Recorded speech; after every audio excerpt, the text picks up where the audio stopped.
자, 오늘부터 여러분이 이제 추수감사 및 교회 설립 기념을 해서 5일 동안 특별한 새벽 기도로 드리게 되었습니다. 평상시에 안 나오신 분들도 이번 기회에 여러분 나오셔서 새벽 예배에 참여하여서 은혜를 받으시는 여러분 됐으면 좋겠습니다.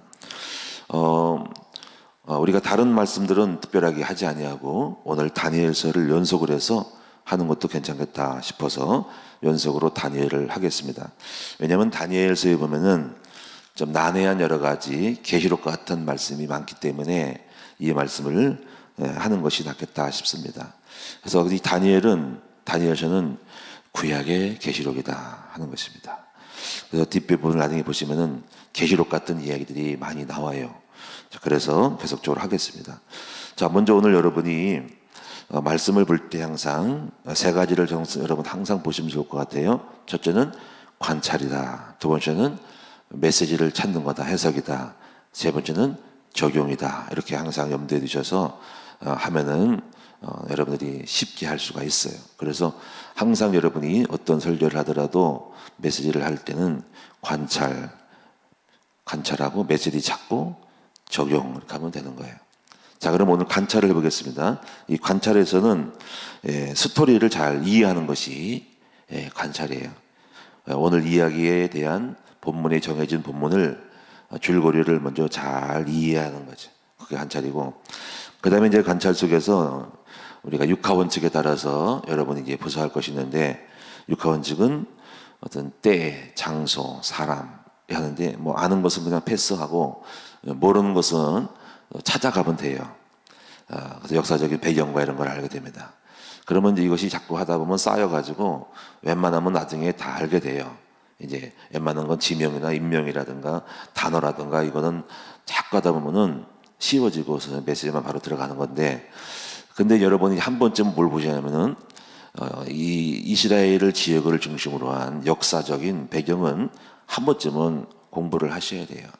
그래서 이제 책에 보면은 좋은 책이 하나 나온 게 뭐냐면 그 이스라엘을 주변으로 한 5대 제국이라는 책이 있어요. 그 5대 제국에 대한 거 그건 한번 꼭 읽을 필요가 있어요. 그 5대 제국은 아수르, 바벨론, 페르시아, 메데와 파사 같은 나라야. 네 번째가 헬라, 로마. 이 5가지 나라가 5대 제국이에요. 이 5대 제국에 대해서 한 번쯤 역사를 배경을 이해하면 성경을 이해하기가 굉장히 쉬워집니다. 자, 오늘 근데 여기서 아수르가 이스라엘에, 물론 전에 애굽이 있었지만 애굽은 제껴놓고 아수르가 이스라엘을 공격을 했고, 아수르를 잡아먹은 나라가 바벨론이에요. 근데 그 다음에 나라가 있는데 페르사인데, 페르사 전에 왜 메데라와 파사가 같이 들어가냐면, 원래 그 바벨론 지역 옆에 메데라는 나라가 있었어요. 그 나라가 하나의 굉장히 세력으로 크게 있었어요. 그리고 파사는 조그맣어요. 파사가 5면은 메데는 10이었어요. 둘이 이렇게 약간 약하다가 둘이 쌍벽을 이루다가 메데가 우세하다가 둘이 합병을 했어요. 합병을 해가지고 파사가 세져가지고 메데를 잡아먹어가지고 파사가 된 거예요. 그래서 초창기는 그냥 메데와 파사와 합병이에요. 연합으로. 그래서 메데 파사를 쓰는 거예요. 나중에는 파사. 그래서 메데라는 나라는 성경에 있지, 일반 역사는 메데 취급도 안 해요. 그래서 예를 들면 아수르, 바벨론, 페르시아, 파사가 페르시아, 그 다음에 알렉산더 헤알라, 그 다음에 로마, 이렇게 해서 5대 제국이 되는 거예요. 근데 지금 여기서 오늘 본문의 배경은 뭐냐면 바로 메데와 파사. 그러니까 그 파사에 대한, 메데와 파사라는 나라에 대해서 다니엘이 있던 거지. 그 다니엘은 그래서 이 바벨론, 그래서 메데, 파사까지 있던 나라라서 세 나라의 총리를 했다는 것입니다. 그래서 세 나라가 되는 것이에요. 자, 그럼 이제 여러분 보세요. 사건의 동기를 보도록 하겠습니다. 다니엘이 이제 느부갓네살 때부터 이제 엄청나게 지금 꿈을 해석을 해가지고 나라의 국가의 최고 높은 사람이 되죠. 근데 그는 이방인이에요. 외국인이란 말이죠. 그래서 본국의 사람이 시기를 하겠죠. 우리나라도 하자면 이방 나라들이 와가 뛰어난 사람이 와가지고 우리나라에 총리를 해. 뭐 필리핀 사람이, 뭐 중국 사람이, 교포가. 그러면 시기를 받는 거야. 거기다가 또 하나님을 믿어. 시기를 받아. 그래가지고 오늘 이제 본문의 내용이 그 시기를 하는 사람이 어떻게 하면 저놈을 갖다가 죽일까. 저 아수르가 눈에 가시야. 저놈만 없으면 좋겠어. 해서 죽이려고 하는데 여기 보니까 찾지를 못한 거야. 흠이 없었다. 4절에 보니까는 이에 청리들과 고관들이 국사에 대하여 다니엘을 고발할 근거를 찾고자 하시나 아무 근거 아무 허물도 없었다 하는 겁니다. 그래서 어떻게 저놈을 넘어뜨릴까 할 때 딱 아이디어를 짠 거야. 그것은 바로 그들의 율법에서 저를 옥매일 수 있는 걸 찾자. 그들의 율법이 뭐냐면요, 여기 5절에 보시면 나와요. 그들이 이르되 이 다니엘은 그 하나님의 율법에서 근거를 찾지 못하면 그를 고발할 수 없으리라. 하는 것은 종교적인 것을 가지고 저들이 믿는 하나님을 믿는 믿음을 태클을 걸어서 해야 되겠다 하는 거예요. 그래서 왜냐하면 그들은 하나님만 믿으니까 하나님을 안 믿게, 하나님 믿는 것이 딱 법적인 제재를 만들자 해서 만드는 것이 그 제안을 한 거, 법을 만든 거야. 그 법을 만든 것이 뭐냐면 30일 동안에 임금님 왕 외에 다른 신에게 구하면, 기도하면 안 된다는 거야. 기도 예배드리면 안 된다는 거야. 그냥 우상 섬기지 말는 것도 우상도 아니고 구하지 말라, 기도 자체를 하지 말라는 거야. 이렇게 가벼운 것도. 그래서 여기 보면은 여기 17절에 보니까는 쭉쭉 보시면은 법률을 세워서 한 금령을 정하실 것을 요청합니다. 그러니까 이 법을 이렇게 쉽게 만들어. 법을 이렇게 쉽게 만들어야 됩니까? 지금 우리 민주주의 같은 경우는 우리가요, 국회에서 자기 당에서 법을 만들 것을 제정해서 청원해가지고 이제 통과를 해야 되잖아. 국회 다수의에서. 국회의원 수의에서 통과를 해야 돼. 그래서 다수당이 숫자가 많을 때 법이 통과되고 하는 거거든요. 그리고 어떤 것은 대통령이 인가를 받아야 되지만 어떤 것은 법이 통과되면 통과되는 거야. 그런데 여기 보니까는 이 독재 국가에는 이런 거야. 독재 국가에는 여기는 그런 것이 없이 자기들이 청원을 해가지고 왕이 오케이 하면은 법이야 그게. 여기서 이제 우리가 생각해 볼 것이 있는 거야. 이게 세상의 법에서 기독교가 살아남을 수 있는 길이 뭐고 처세를 어떻게 하냐가 중요한 거예요. 요게 지금도 있어요, 현재까지는. 자, 그래서 30일 동안 누구든지 왕의 외 어떤 신에든지 구하면은 죽는다는 거예요. 그래가지고 이제 왕이 금령을 세우시고 조서에 도장을 찍어주세요 하는 거예요. 청원을 한 거예요. 근데 왕이 생각이 없는 거야. 이 법이 다니엘을 향한 법인지를 모르고 좋겠다. 자기가 위험하게 되니까. 위험을 찾게 되고 자기 외에 전화하면 안 된다니까 자기는 좋겠지. 나를 높이니까. 그런 도장을 뻥 찍은 거야. 근데 여기서 도장을 꽉 찍으니까 여기서 하나님만 섬기는 다니엘에게 딱 태클이 걸린 거죠. 그리고 이제 조사해봐 가서 기도 하나 안 한다 해가지고 10절에, 근데 10절에 다니엘은 이렇게 하죠. 다니엘은 그 조사에 왕의 도장이 찍힌 것을 알고도 자기 집에 돌아가서는 입방에 올라가 예루살렘으로 향한 창문을 열고 전에 하던 대로 하루 3번씩 무릎을 꿇고 기도하며 그의 하나님께 감사하더라. 유명한 다니엘 6장 10절, 하루에 3번씩 정시기도에 대해서 계속 우리가 얘기하는 대표적인 모델이 바로 이 말씀이잖아요. 다니엘은 창문을 열고, 먼 외국에서 바벨론에서 창문을 열고, 그 8세자국에서 열고, 거기서 하나님을 향하여, 성전을 향하여 무릎을 꿇고 그 창을 향하여 감사하며 기도했다. 유명한 다니엘이 하루 3번 정시기도, 감사기도. 그랬더니 11절에 이제 봐라, 이가 걸렸다. 왕이 기도 만드는데 쟤는 기도했다. 해가지고 이제 왕한테 고발을 하는 거예요. 다니엘이 이렇게 했습니다. 그랬더니 이제 왕이 정모는 이렇게 너무 놀랐어요. 그래가지고 14절 보니까는 심히 근심했다 그랬어요. 좋은 왕인가 봐. 다니엘을 사랑했던 것 같아요. 14절에 왕이 이 말을 듣고 그로 말미암아 심히 근심하여 금식까지 해서 다니엘을 구원하려고 마음을 쓰고 그를 건져내려고 힘을 다하여 해가 질 때에 이르렀더라. 그렇죠. 그래서 여기서 보면은 근심했다 그랬어요. 그 무리들이 모여 왕에게 나아가서 왕께 말하되 왕의 배우신 법도와 금령은 고치지 못합니다. 딱 걸린 거야. 왕도 이제 이렇게 될지 모르는 거지. 왕도 한마디 해놓고 그건 오바 틀렸어 고쳐 다시 할 수가 없는 거야. 왜? 그러면 왕이 권위가 떨어지고 한 번 했던 말을 취소하면 안 되기 때문에 실행을 해야 된다. 그래가지고 할 수 없이 16절에 왕이 명령함에 다니엘을 끌어다가 사자굴 속에 넣으면서 하는 말이 왕이 다니엘에게 이르되 네가 항상 섬기는 하나님이 너를 구원하시리라 하는 것입니다. 그래가지고 이렇게 들어갔어요.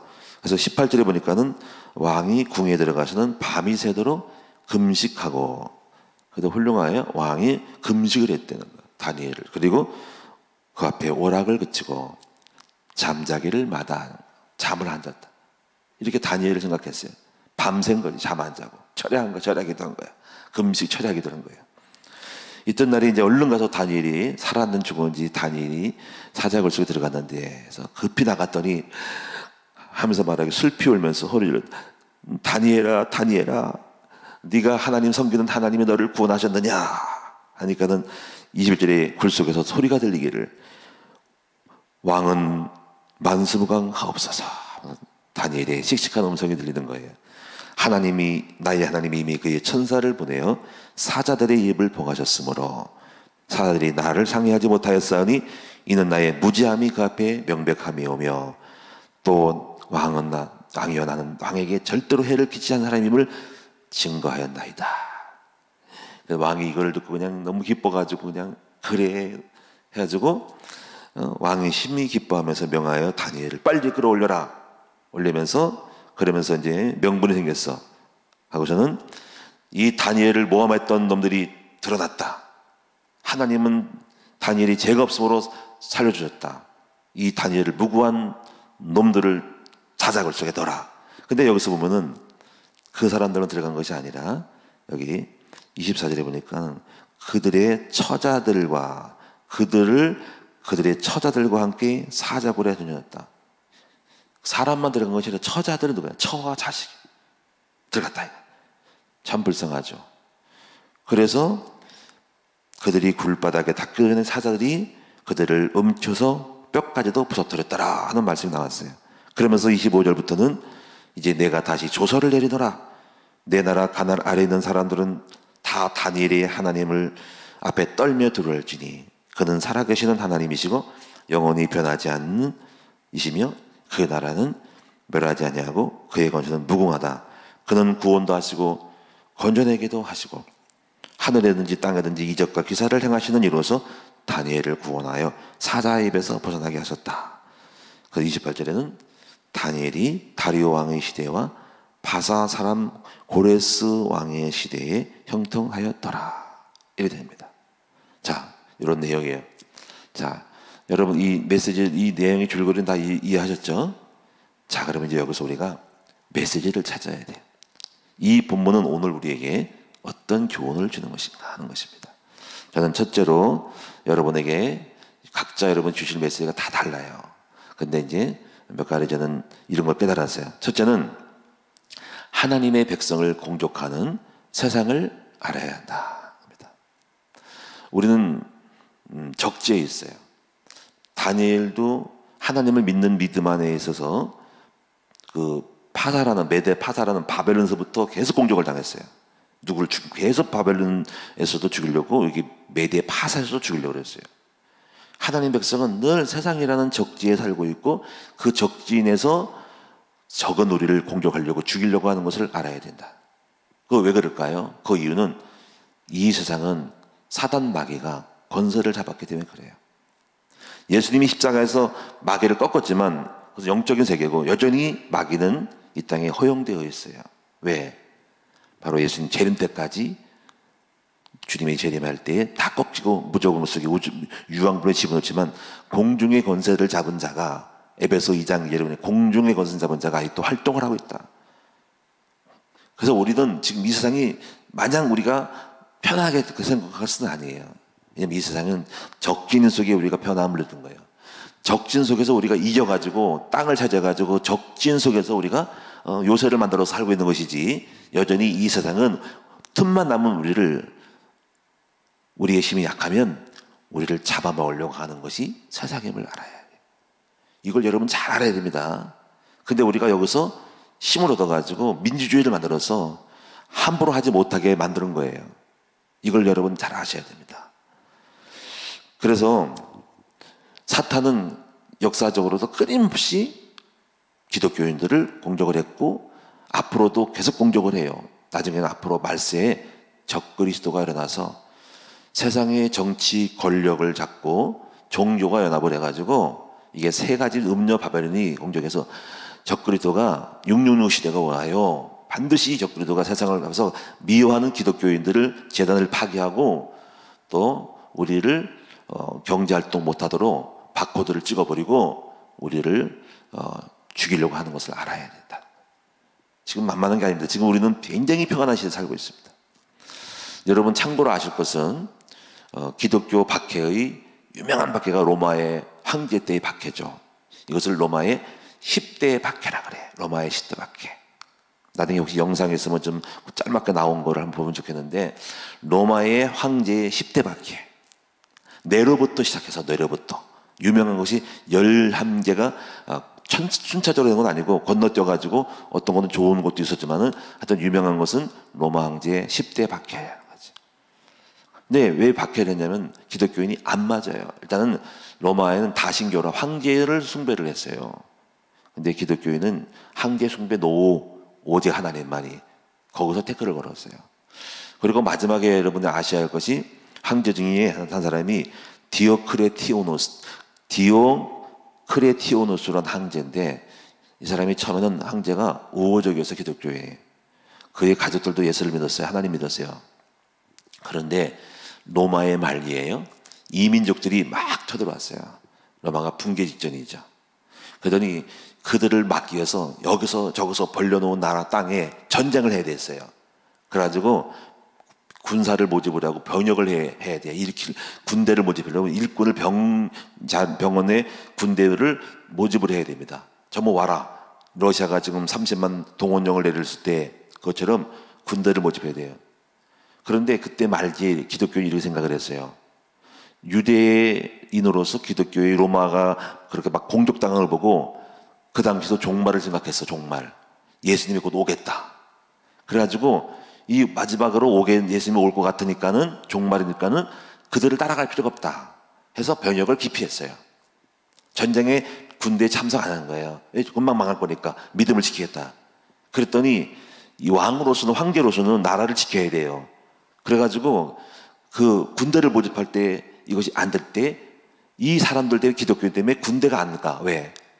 유대인만, 기독교만 안 가는 것이 아니라 다른 나라 사람들도 심리적으로 안 가려고 그러는 경향이 있는 거야. 그래서 본보기로 저놈을 때려잡아야, 기독교를 때려잡아야 다 군대 모집할 수 있다 하셔가지고 확 바뀌어가지고 기독교를 핍박하기 시작했어요. 가지고 가장 극심한 핍박 중에 하나가 아까 말한 황제, 디오크레니스 황제예요. 처음에 좋았다가 바뀌어진 황제예요. 저 기독교인들을 갖다가 잡아먹어라 가지고 엄청난 핍박이 시작했어요. 집안 가택 수사해가지고 예수 믿는 흔적, 십자가나 성정체만 발견됐다면 다 잡아 죽이고 참수해버렸어요.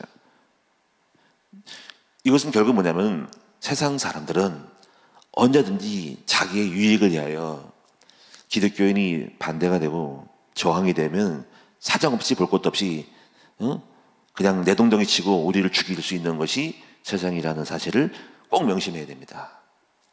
그래서 오늘 여러분이 이제 좀 깨달을 것이 뭐냐면요, 우리가 기독교인이 이 수가 많아야 돼요. 중요한 것은 여러분 지금 공산주의와 기독교의 차이에서, 공산주의는 일단은 그 법이 일당 독재예요. 자기가 만들면 법이에요.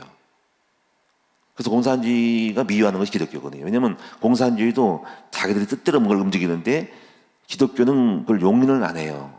받아들이질 않아요. 그래서 그들은 법적인 절차가 없이 자기들이 만든 법으로 그냥 십자가 없애, 죽여 하면 끝나는 겁니다. 그래서 여러분이 공산주의가 되는 것은 기독교가 끝난다고 보면 되는 거예요. 그래서 중국이나 이런 나라도 다 지금 기독교를 핍박하고 있다는 말입니다. 자, 두 번째, 민주주의는 어떠냐? 여러분, 민주주의는요, 기독교인이 우리를 사수하기 위해서 만든 법이에요. 기독교인이.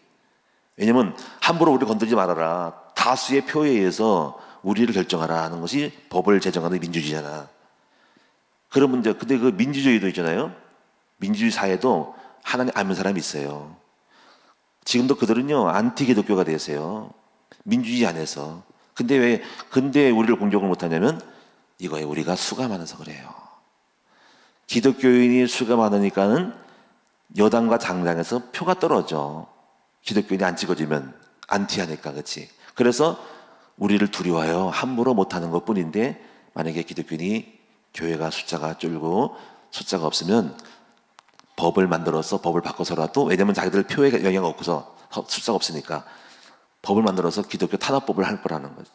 십자가 폐쇄병법, 종교금지법 이렇게 해서 만들 수 있어요.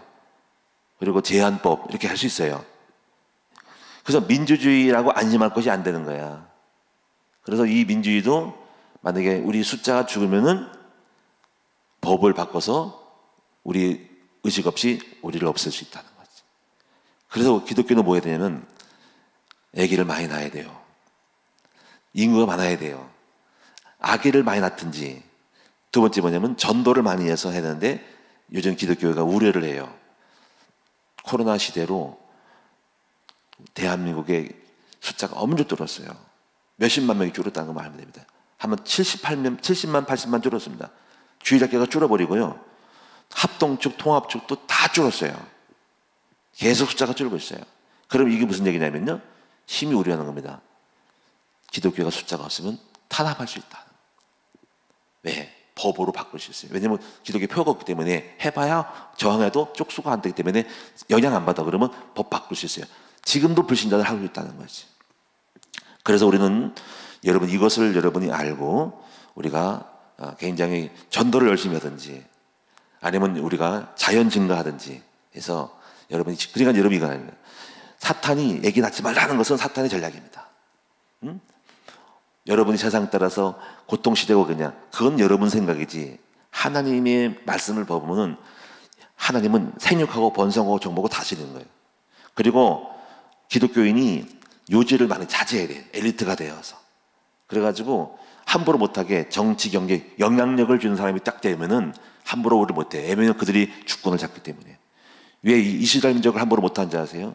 세계의 경제와 정치와 금융과 모든 걸 유대인이 잡고 있어요. 유대인 건드렸다가는 큰일 납니다. 교황청을 왜 못 건드리냐? 교황, 천주교를.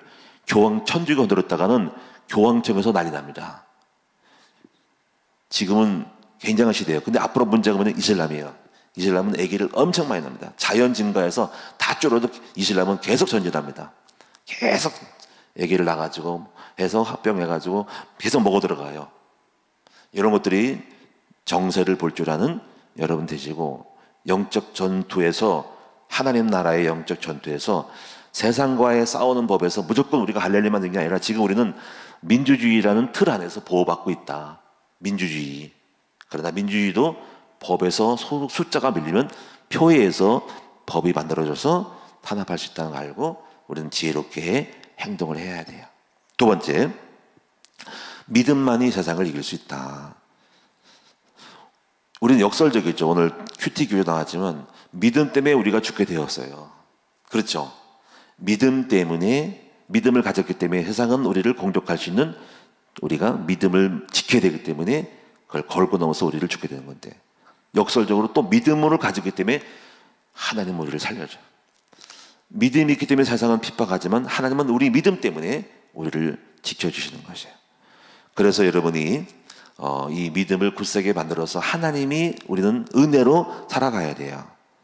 근데 이제 인자가 올 때 믿음을 보겠느냐 하시는 것처럼 여러분이 이제 이렇게 생각하는데, 오직 의인은 믿음으로 하려 살리라 한가 같으니라 해서 믿음을 갖고 있으면 하나님이 지켜주세요.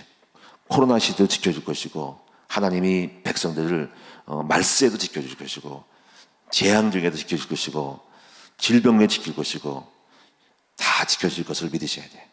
왜냐하면 하나님은 절대 주권의 하나님 때문에 참새 마리도 하나님 허락 없이는 떨어지지 아니하고, 여러분이 머리털 하나도 사실만 하나님께서 믿음을 갖고 있는 하나님 백성을 절대 버릴 리가 없어. 아버지께서. 그래서 우리가, 여러분이 믿음을 굳세게 하고 승리하셔야 돼요. 마지막 세 번째는요, 이 사건을 보는 눈을 좀 여실 게 뭐냐면은, 이건 좀 깊은 생각을 해야 됩니다. 여러분이 단순하게 생각하지 말고, 하나님은 문제와 사건이 왜 일어나냐 하면은 왜 일어날 것 같아요? 미워서 그러는 게 아니라 사실은 목적은 하나님의 백성을 높이기 위해서 문제를 만들었다고 보면 돼요. 여러분 그 생각이 안 나요? 안 들어요? 왜 느부갓네살 형이 꿈을 꿀까요? 왜 꿈을 꿀 거예요? 그리고 아무도 못 풀어요. 그러면 다니엘 때문에 꿈을 주신 거야. 문제를, 프로블렘을 주신 거야. 답을 하나님의 영의 사람은 알기 때문에. 문제를 줘가지고 아무도 못 풀어. 근데 다니엘은 풀어. 그 다니엘 높아졌어. 문제가 오는 것은 하나님이 일으키신 거라는 거지. 이걸 깊은 생각을 하면 하셔야 돼요. 오해하면 안 돼요. 여러분요, 왜 다윗이 인구조사를 하고 범죄를 했을까요? 그거는 뭐냐면 인구조사를 통해서 다윗이 회개하는 마음으로 성전 사서 땅 사가지고 성전 짓기잖아. 성전을 짓기 위해서 하나님의 의도로 인구조사를 하겠다고 보면 돼요. 이걸 여러분이 보실 수 있는 안목이 좀 더 있으면 더 깊어져요. 왜 형들이 요셉을 팔았을까요? 물론 형들이 시기를 통해 팔았지만 그 판 것도 하나님의 뜻이 있어. 왜 그럴까요? 팔아가지고 애굽으로 요셉을 보내서 이스라엘 민족을 애굽의 통치 아래 보호하려고 200만 명 키워가지고 이스라엘 나라 만들려고 하는 섭리가 있어. 하나님은 우리의 실수도 이용하시는 하나님입니다. 그래서 이렇게 읽어봐야 됩니다. 어떤 사람이 귀신 들렸어요 했더니 저가 귀신이 왜 들었습니까? 잘못입니까? 실수했습니까? 약을 잘못 먹습니까? 습관이 하면 되니까. 아니야. 하나님의 영광을 드러내려고 귀신 들어간 거야. 우리는 오늘 사건을 볼 때 하나님의 뜻을 볼 줄 알아야 하는 거예요. 하나님은 우리를 축복하기 위해서 어쩌면 우리가 우리만이 해결할 수 있는 답을 갖고 주시고 문제를 만들어서 우리가 그 문제를 풀어서 우리를 띄울 수도 있어요. 그래서 우리는 절대 주권의 하나님을 신뢰를 하셔야 돼요. 그렇게 생각한다면 여러분이 지금 일어나는 모든 사건 속에는 하나님의 손길이 있다는 거지. 여러분이 아픈 사람, 문제와 사건, 자식의 속을 썩여? 그럼 속을 썩인 자체가 문제로 고통이 아니라 그 문제 속에 숨겨있는 하나님의 더 깊은 우리를 축복하시기 위한 섭리.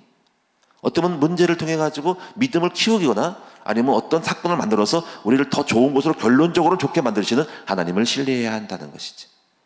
이렇게 할 때 우리는 하루하루 삶이 신비롭고 신기하지고요. 기대가 되지 않아요? 우리 사건은 단순히 흑백 논리가 아니라 그 속에 숨겨있는 어마어마한 반전이 있다는 거지. 엄청난 반전의 역사가 있다는 걸 기대할 때 하루하루의 삶이 신나고 놀라운 일이 기대가 되죠. 그러므로 하나님 백성은 결코 낙심하지 마셔야 돼요. 왜 자식의 속을 쏠까? 거기에 숨은 뜻이 있다는 거지. 부모의 믿음을 키우기 위해서나 아니 왜 이렇게 사업이 실패할까? 아이고 하지 말고 하나님 더 큰 사업으로 가기 위해서 더 큰 축복 주기 위해서 지금 그 월급 중단하고 더 안 그러면 안 되니까 안 하니까는 더 큰 연봉을 주고 월급을 주고 큰 사업을 일으키려고 지금 핍박을 주고 쫓겨나게 한다는 것을 아는 사람들은 낙심하지 않아요. 제가 그래서 이 믿음 가져가지고 여기 처음 왔을 때 주인이 저보고 교회 월세를 올렸어요. 올려가지고 새가 막 배가 올라갔어요. 지하실에서 있을 때. 근데 이걸 아는 나는 기대가 되는 거야. 왜 이렇게 만약에 주인이 괜찮이 계세요. 계속 계세요. 계셔서 목회하세요. 그러면 더 망했을 거야. 왜? 거기서 지하실로 안주해가지고 너무 행복해. 월세도 안 나가. 영원히 있을 거야. 쫓겨난 것이 감사해요. 쫓겨나가지고 땅 샀어. 그래서 지금도 상을 줘야 돼 그분한테. 근데 이거를 아는 우리는 그런 문제를 만날 때 낙심하지 않고 어떤 또 일들을 일으키시려고 주인으로 하여금 하나님이 충동해가지고 우리를 월세로 올렸을까? 왜 그럴까? 해서 그걸 찾을 때 기대가 되고 믿음으로 바라보게 되니까 그래서 최선을 다해서 우리가 행동하니까 아니나 다를까 지하실을 탈출할 수 있는 동기가 돼가지고 밖으로 튀어나온 거야. 하나님은 살아계십니다. 이렇게 방법으로 역사하시니까 절대로 낙심하지 마세요. 믿음으로 바라보고 기도해서 찾으세요. 지혜를 얻으세요. 그래서 야고보 1장 너희가 지혜가 부족하거든 후히 주고 네 자신 하나님께 지혜를 구하라는 것입니다. 기도하겠습니다. 살아계신 주님 고맙고 감사합니다. 하나님은 살아계십니다. 우리가 어려운 문제를 만나도 문제가 아니라 그 속에 숨어있는 더 큰 섭리, 계획이 있습니다. 우리가 사업의 실패도 사업의 실패가 아니라 더 큰 축복을 주기 위한 포기요. 하나님은 포기를 안 하고 그것을 만족하니까 나는 너에게 더 큰 100배를 줄 건데 너는 그 100배를 아닌 하나만 작배시니까 되겠냐고 우리 주님이 우리를 끊을 수도 있습니다. 아버지, 우리가 어떤 만남 속에 끊는 것도 하나님 더 큰 축복을 주기 위해서 끊게 하시는 것도 있을 수 있습니다. 우리의 실패가 더 큰 축복을 위한 것임을 알게 하실 때에 절대로 낙심하지 말고 날마다 하나님을 신뢰하고 나아가며 인도를 받는 우리 모두가 되게 하여 주옵소서. 이제 한 주간도 시작되었습니다. 하나님은 살아계십니다. 오직 의인은 믿음으로 삽니다. 세상은 우리를 공격합니다. 낙심하지 말고 뱀같이 지혜롭게 하여 주시고 우리가 아무리 으뜸되어져서 세상을 정복할 수 있도록 도와주셔서 아무것도 세상도 우리를 공격하지 못하도록 만들어갈 수 있는 거룩한 위대한 주의 백성들 되게 하여 주옵소서. 감사드리며 예물 드린 종들을 축복해 주옵소서. 기적을 주옵소서. 물질의 큰 축복을 주시옵소서. 예수님의 이름으로 기도드리옵나이다. 아멘.